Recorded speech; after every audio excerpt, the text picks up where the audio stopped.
This is the All-State NBC Sports Update. The chase for NASCAR's Nextel Cup heats up in the heartland.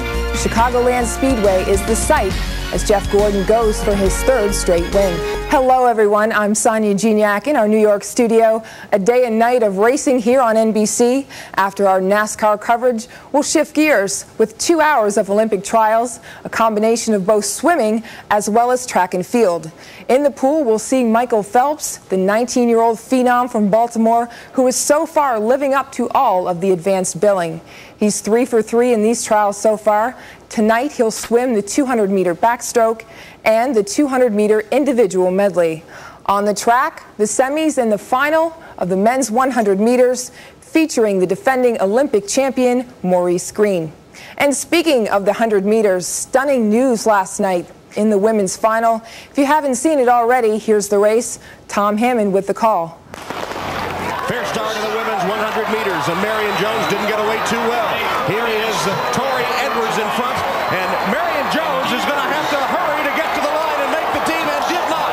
It looked like Latasha Colander was the winner, and Marion Jones will not make the 100-meter team to defend her Olympic gold medal. So here's your Olympic 100-meter team for Athens: Latasha Colander, Tori Edwards, and Lauren Williams. Jones still could run in the 4x100 relay and will attempt to qualify in both the 200 meters and the long jump. Still an enormous surprise last night. And speaking of enormous, Shaquille O'Neal is reportedly on the move. The Big Diesel has 2 years and roughly $60 million left on his Laker contract, but has apparently given his blessing to a trade that would send him to the Miami Heat. That, according to O'Neal's agent. The deal is expected to send Lamar Odom, Caron Butler, Brian Grant, and a #1 pick to LA. For much more on O'Neal's impending departure from the Lakers, log on to NBCSports.com. Plus, there's news on the Lakers' hiring of Rudy Tomjanovich and a look at what the future may hold for Kobe Bryant. It's all at NBCSports.com. That's all for now. Enjoy your NASCAR coverage from Chicago. This has been the All-State NBC Sports Update. All-State, proud sponsor of the 2004 U.S. Olympic team.